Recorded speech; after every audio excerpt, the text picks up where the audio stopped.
All right. Welcome back. Episode four, right? Episode Yeah, four. episode 4. Okay, nice. Who knows? Cool, Yeah, cool. So, the, yeah, I guess you said you wanted to talk more about, I guess, myself, yeah. Like, right? what's So, more like your history, and then why did you choose to do specialize in the field that you're in for your engineering, and like what's more so your purpose behind doing that sort of stuff, and what's the impact of living in Canada as well has had on that? sounds good. So, I guess, okay, my history. So, when you say my history, like, are you talking like how how I was like where I was born and raised, like what kind of family, etc., or more like Yeah, in terms of career, like or education? more so like the career and education, but also your family may have an influence on that sort of stuff. Okay, sure. So yeah, like touch it, like how my family kind of touched on that. Okay, sounds good. So yeah, I guess early, um, where like I grew up in a French speaking environment, French speaking family. My whole like childhood into my teens and my early adulthood. That had like that was basically the dominant like culture slash language that was in my life, and it kind of shaped my education too. My dad was super strict on me with the French language in terms of spelling, grammar, etc., which helped me a lot in language and communication. And that was like kind of like one of my strongest assets growing up. And then after that, after language came obviously the sciences like math and physics, biology, chemistry, etc.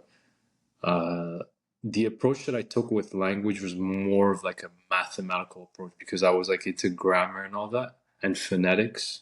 So like kind of segmenting language into like, you know, sentences, syllables, how to pronounce them, how to conjugate, how to structure sentences in a way, using a specific formula. So it's kind of like a mathematical, methodic, like approach, method, like a methods Methodology. approach. Yeah. Exactly, So it's like a more logical approach you got to language. exactly. Other people approach language in like a more literature approach, kind of like artsy approach, where it's like you get to mesh like different words, concepts, create like new meanings, all of that. That's another side of me too, that kind of I grew into in my teens. Like I guess when I hit puberty until like now, basically, because like I guess it also ties into you know my own like or not just me but in general like human biology. Like when you hit puberty, your brain starts to change, you start to synergize more, you start to kind of like become more creative, all of that. I remember earlier me and you, Daniel, we had conversations about like when you hit puberty, when you hit teenagehood, you can kind of there's like two main paths you can take. You can take like the path where you kind of like direct your energy into like more physical, sexual kind of things, or intimate, with relationships and general with like anything else. Or you can go more spiritual and like philosophize, create, all of that. When I was in my teenagehood, I kind of went more on that direction. But obviously, there's no like perfect one or the other. You're gonna have like a mix of both, right? But I was when I initially started my teenagehood, that's where I went. That's how like the direction I took, right? And that kind of Yeah, like so influenced me later. Yeah. did you go more like a philosophical, like you wanted to create, not just use the elements that you have available. You just wanted to create new scenarios, new, let's just Yeah. say like philosophies and Yeah, exactly. new paths. New paths, new creative ideas, experiment with them, learn from them, all of that. I was really known for that, like in high school Like I was a super creative kid, super intelligent too. And you kind of also have like I remember seeing this on SciShow. I don't know if you know SciShow. It's like it was a famous YouTube channel way back then. Basically, he talked about like the brain when you're in your adults, then your teenagehood. You have like this fluid intelligence. Fluid meaning like you can like it's still like malleable. It's still like shapeable, right? And like it's just it's faster, it's quicker. Like you're just quicker when you're younger. As you get older, your brain starts to crystallize, like its structures, its concepts, its ideas. You build off of experiences. You build off of kind of like automate auto not automations, but more like in French I say les automatismes, which are like kind of like things that you do repetitively that like just make your life easier. Like it's like a subconscious, actions that you do. Like it's, but they just make your life easier, right? So, Yeah, for example, you won't habits forget really. like exactly. At the end of the day, they're just habits. Habits help you later on in life when you build the right ones like early. But yeah, Like so going to the yeah, gym and that sort of stuff, and yeah, exactly. like Going those to sort the of gym, habits. Yeah, exactly. Going to the gym, you know, taking reading. reading, doing like stretching every morning so you don't like injure yourself during the day, all of that.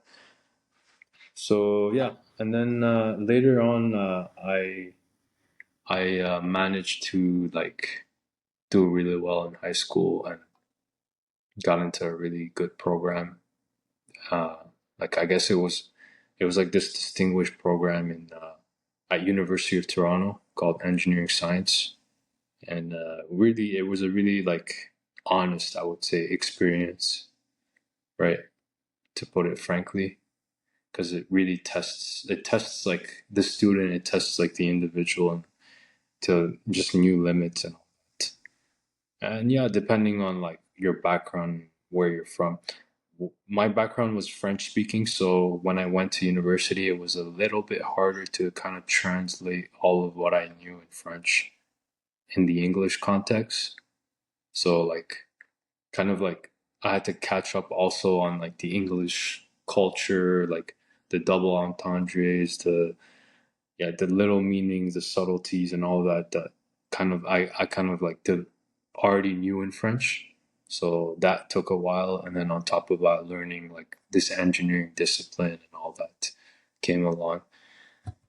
But yeah, I'm still super grateful. Like it was a tough experience, and university was really tough. But coming out of it and where I am now, in Montreal, working for an fully Canadian aerospace company, and I get to use both languages in my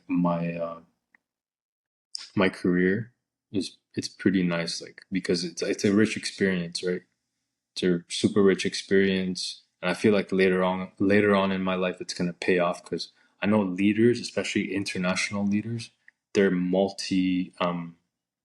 they can speak multiple languages, right? Because they can reach out to multiple people, multiple like nations.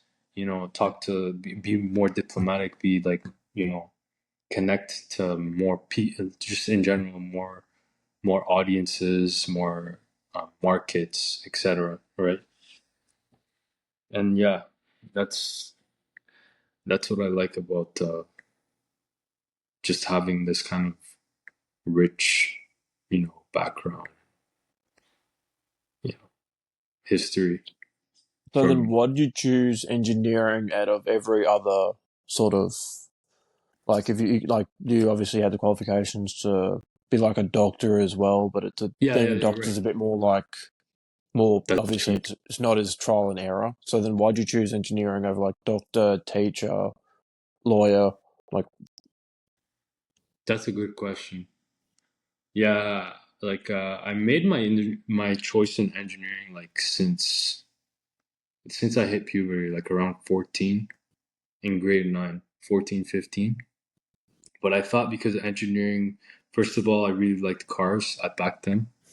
I really liked cars, so I wanted to become like a mechanical engineer. And then after that, I switched to, well, when I got accepted into this program, which was multidisciplinary, I got a taste of kind of like every engineering field. And then I decided to do electrical and computer because it was like the most like not rigorous, but the most grounded in fundamentals for that program because it was the only option in the program that, or the only discipline that stuck from the beginning of that program, from the moment they founded the program up until the moment. So I said that's the only branch of engineering that stayed, and all the other branches kind of like either were created, like added on, or they disappeared because there was not enough interest or the market was low, etc. And then now I work as kind of like a more in the software. I still know a bit of hardware, but like I'm more mostly in the software side. Yeah. But initially, yeah, it was just me in being super into cars. You know, like when we were kids, we used to draw like Lamborghinis. Like I remember Lamborghini Gallardo was one of the easiest like cars to draw back then. But I also kind of when I was super young, like 4 or 5 years old, I used to watch TV and look at people craft models of different things using cardboard and glue. And then I kind of just managed to do some of those models myself, like when I was a kid. And I did like a pterodactyl 3D pterodactyl model using cardboard when I was like 4 years old. And my mom was like super impressed. I was like, holy snap. Like all I did was copy this TV show. Like, but I guess imitation, like as you can see, when you're a kid, when you're especially like babies, they learn by imitating, right? And that's how it starts. It's like people always think, yo, how are you gonna manage to catch up with all this history of knowledge? You know, but like the baby's born at a certain time. He like you just feed him, he's gonna consume all this, you know, all of this content, all of this you know, all these actions that you just set for as an example when you're a parent to them and all that, and then they just learn by imitating. That's basically what I did. It's just pretty simple and normal too. It's really, yeah, as you said, pretty simple, pretty normal, but also it's just human nature. As you said, like that's how we learn through Exactly. our parents and that sort of stuff. But do you reckon that's also where your creative side actually started from modeling up and building these 3D models of like pterodactyls and all the other stuff you got from the TV, the stuff like cars, and is that where your creativity built from, or do you reckon it's maybe from another area? Well, when I was obviously at that age, I wouldn't say that that's where creativity came from because all I was doing was just imitating. Like I was just monkey see, monkey do, but it wasn't really creativity per se.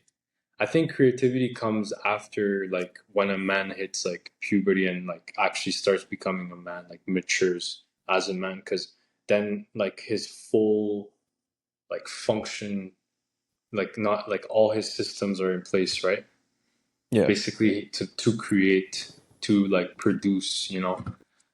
And so I would say like it takes a lot of energy first, a lot of energy to create, a lot of reflection, and a lot of discipline too. Because when you put something out there, you want to make sure that you communicate it, you represent it in a way that will others will understand and others will value. And doing it by imitation, yes, because if another person did it and it got value, if you do it again, obviously people are gonna like it because it got, you know what I mean? But it's yeah. not something new, you know. But also, you can spark the tree of ideas from that one, like construction of or Yeah, imitation act.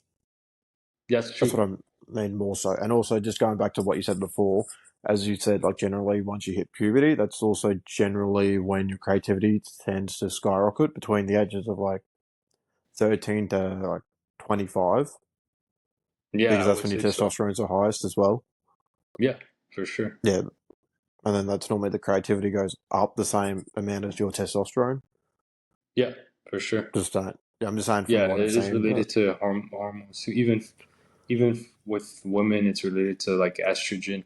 Even their cycles, like some women, like there's studies out there where like they can tune how creative they are with regards to like their their cycles in the month, right? So like after a certain while, like they can like initially, I think I saw this post somewhere, like I think I posted it on my story, but it's pretty fascinating to see how it's related to human biology, human, like how our hormones work, etc. Like you can actually tune your body to it, and it makes perfect sense, like because you don't want to harm yourself doing it too. You don't want to do it in a way that you kind of like it's hard. So yeah, that's another thing. like you don't consume too many resources. Is that what you mean? Like, Exactly. You don't consume too many resources. You don't harm yourself. You don't like lose lack of sleep or, you know, that kind of thing, or your mental health starts declining. People, or you burn out, worst case, like that. Those are parameters that you have to keep in mind too. Like as an example, right? Like when I was in my second year of university, then I started burning out a lot in school, and then I was like, I had to tap into another creative part of myself to kind of like regain that momentum, and I was like starting to go into music production. Like I did like FL Studio, and at that time I was doing what like I did multiple things. I was doing like soccer intramural to kind of balance my physical side, and then my creative side I did like music, and like the studies was like something I was doing kind of like on autopilot, like passively, because I was already used to it. After like 2 years of studying, I was already used to it. So I was like, okay, I gotta tap in more into, because sometimes when you get in a routine, you always have to find ways to vary that routine. Like, because after say 2 weeks of doing the same thing, you realize like you kind of like you get stuck in this kind of like robotic phase, right? Where you like you have to switch your routine or something like that, or else you're gonna feel like there's something off. And like we can detect these things, right? It's just like you have to act on it right away. So that's the thing. Like that's why I started like this music production phase in my life, is because I had to switch up something inside of me, or else it would have been like, you know, it feels like you're getting canceled again. It feels like you know what I mean? So it's like you gotta yeah. switch it up, or else, you know. You mean like the actual cancel or just like Like cancel you might cancel? can't, like I'm saying, like you're gonna cancel yourself, as who knows, maybe if you keep doing the same robotic thing, you're gonna be like, you know what, I don't want to do it anymore. And then you Yeah. quit. Like that's the worst. Like that's what I And then mean. you just cancel all that momentum and then you just got to start a new thing with no momentum and Exactly, then, yeah. So it's good to have hobbies. It's good to have like creative hobbies. In general, like that's what people do. Like if, for example, for podcasts, what I notice is people use podcasts to kind of, that's kind of like their journaling phase. They kind of journal with their podcasts. Other people, they're more on the creative side. They content create. They do that, and then other people, they're more into actually like providing value and etc. Right?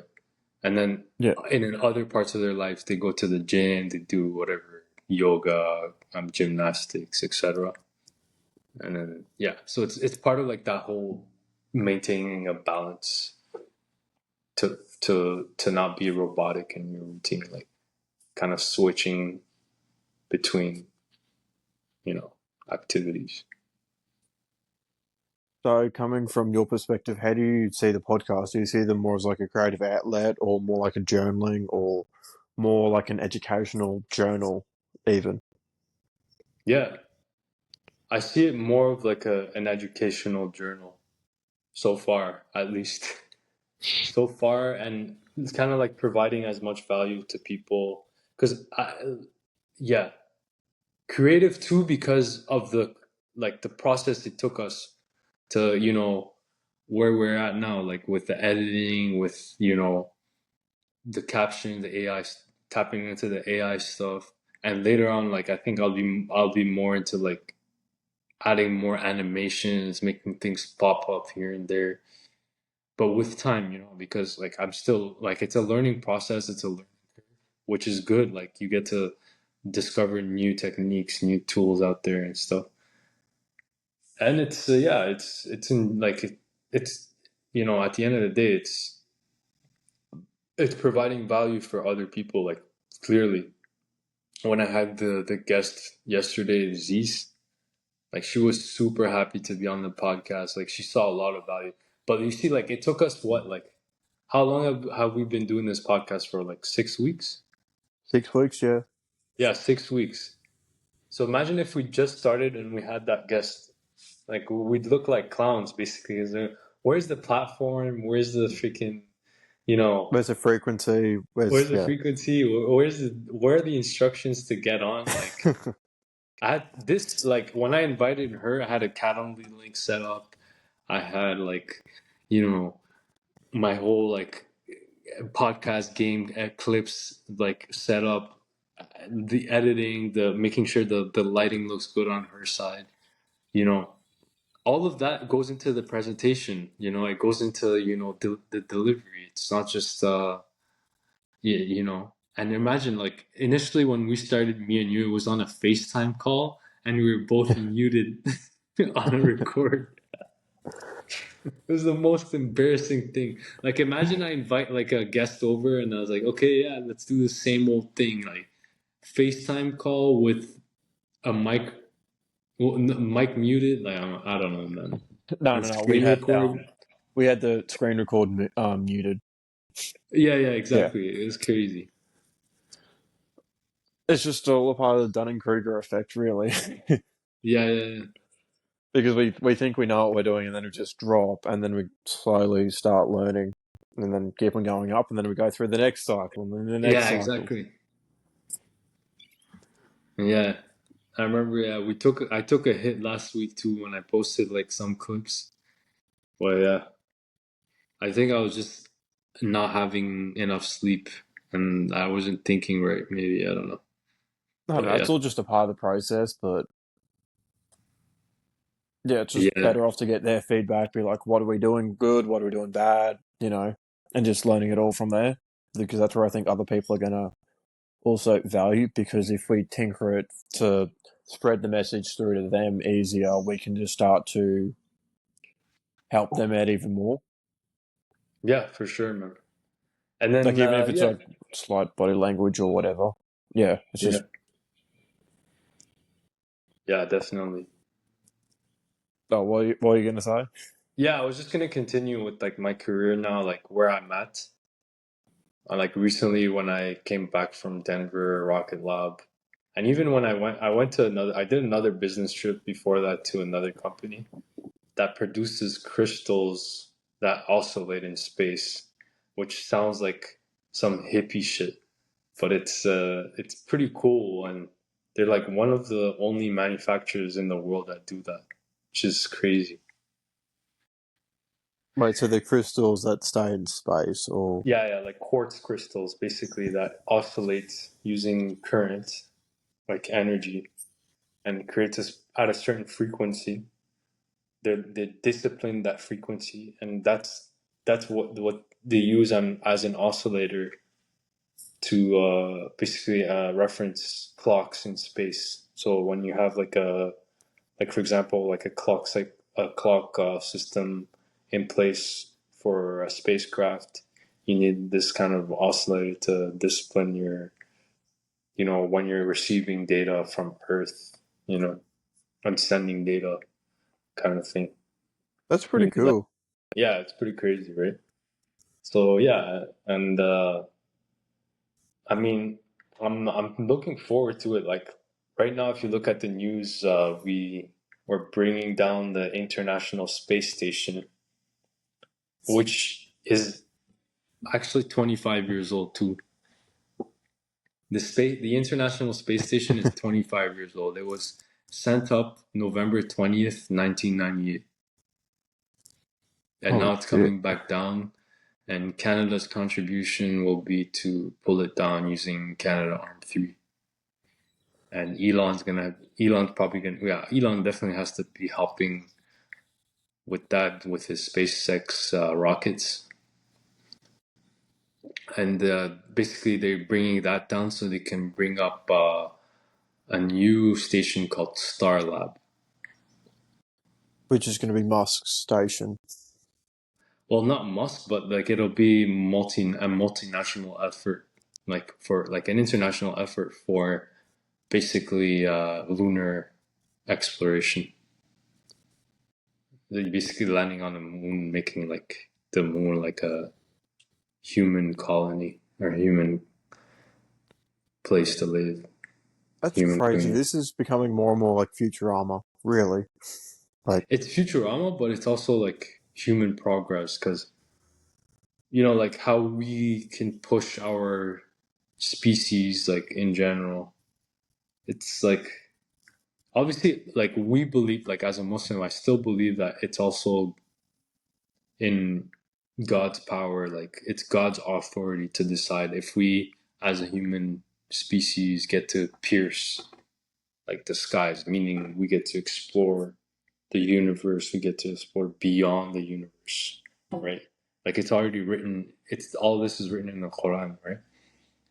But it's yeah, I mean at the end of the day, it's still God's decision. Like if he sees that we as a human civilization living on earth aren't capable of handling that responsibility, aren't capable, then the authority is not going to come. Right? The authority is going to just, it's still going to take us a while. If we're still like out here waging wars on each other, playing games on each other, like forget it. Like there's no, well, you're still a kid, right? You're still not ready for space missions like beyond, you know, beyond like yeah, ISS. Yeah. that stuff would be pretty advanced, and yet all of their, as you said, all of their civilization is really back into that more so like a still like a very war torn model, still very ancient tribal sort of model of just seeing the world, as you said, with the wars and that sort of stuff. Yeah, exactly. It is. It is. It's a tribal. It's really just ignorance at the end of the day. It's just ignorance. Like people lack knowledge, right? You know what I mean? Like Yeah, they're living off of like what vibes and astrology and like stuff that's not really rooted and grounded in reality and science, right? But I reckon the vibe is actually somewhat important when with people. That's about it. Just to give off what sort of person they are. That's about it. yeah, that's true. Like the That's the only. energy, yeah. Yeah, No, that exists, of course, but I mean, like reading people correctly, like reading people accurately. That's what I mean. oh, okay. Yeah, Yeah, that's completely different. yeah, like just being rooted in reality and like science and logic, not just I feel a certain way or like I'm dreaming about like daydreaming like you don't want to be there because you're very far from like the truth. Like you're very far from something that's that you can deduce logically. But also, you could argue if your intuition is vibrating at the right state, it can actually have some power and predict some events. But it's not all. Yeah. It's not completely logical or completely correct all the time. So it's like a hit or Yeah. miss sort of thing. Yeah, yeah, it's hit or miss. Like we make mistakes too. Like humans make mistakes. We progress by learning from our mistakes, right? Yeah, But yeah, at the end of the day, like it's still like engineering is still trial and error, trial and tribulation. because you're not just doing math at this point. You're actually testing math and theory with reality. You know, like when you're sending a spacecraft up in space, your spacecraft is not. There's so many variables out there that can mess up and burn your spacecraft down, right? Like there's the radiation of the sun. There could be like some space dust or asteroids, or even like some, I don't know, God forbid, like a freaking I don't know, some alien decides to yeah. But I'm just saying, like there's so many things you have to think about. Like it's not just a plug and play, right? It's, Yeah, it's very, as you said, very much a trial and error. yeah, but it's Very, inspired by design, right? yeah, It's inspired by design, by like it's at the complete end of it. logic. It's just completely based on logic, not based on emotions and feelings. Yeah, exactly. It's based on It's based on reality, on top of the math and the physics and the logic. It's based on reality, right? There is some Yeah, emotion involved too, but there has to be emotion that aligns with like what's happening in front of you, right? Like for example, if it's raining, you'll feel sad. Right? You can't just it's raining and you feel like terror or you feel like I mean there's certain like it's contextual. You can take contextual emotion. You know, like if you had a trial and error at your engineering like testing firm and something went wrong, it's completely logical to feel bad about it, right? As a human, so you can improve, not so you yeah, can like go and like sulk destroy about your it. exactly, yeah, Oh right. yeah, wait, what were you gonna say? Like destroy Destroy the whole like it would be like fucking what? Destroy the whole lab, or yeah, exactly. Like you're just gonna oh shit, you know what? Just burn the whole thing, man. We're gonna start a new lab. No, but like yeah, there's a certain limit. Like you see, like it's still disciplined emotion. It's still like you're still. It's even part of like yourself too. Like at the end of the day, it's still yourself. Yeah, this week too, I kind of experienced when I lost so many hours of sleep. I kind of experienced this like alternate state of consciousness that kind of gave me like a new way of looking at the world, a new way of looking at reality. I think you've and experienced this too, right? what? Could you explain a bit more on it? What it's like, and Yeah, sure. Like, I mean, you kind of you just see the world differently. Like when I shot that morning reel, I woke up like super early that day. I woke up at like 4 a.m. But you can kind of feel more connected with, people on a different level, like or different people too on a different level. Like you kind of you're I don't know how to explain it, but like you're just on a higher like high energy kind of vibe, you oh know? yeah, I know the one you're talking about. It's the Yeah, one where you got like infinite energy, infinite sort of. yeah, yeah, You exactly. feel like you got infinite resources, and you're not going to burn out. But that's an illusion. Like Yeah, it's still an illusion, right? yeah, because you crash just as hard, if not harder. Exactly. Trust me, I That's know from why that's why it's experience. that's why it's better to just find something to knock yourself out when you're in that state. Like as soon as you reach like nighttime or before that, or just do something really, really, really like tedious and like energy consuming that's gonna like, just knock you out like for the night. Because like you said, you don't want to be in that crash like and then just lose function completely the next day. I mean, there's also, I forgot to mention, there's also like another way of getting it. You can get it also through fear as well. You can Ah, I get it through see. fear and also through abundance. So I just Got thought, you. I just thought I'd let you know. But yeah, it still suffers the same consequence. And it's like, yeah, get rid of all that energy before you go to bed. Yeah, it's not good. That's the last thing you want. Like depleting all your resources. It's the last thing you want. But yeah, But It's It all doesn't about make like sense from riding like a like that glide. You just want to be gliding. You don't want to go too up and down and up. You just want to have like a nice glide. Like you're still gonna just have like ups and consistency. downs. Exactly. And you're consistent. It's just more so like that instead of like that, as you're saying. Yeah.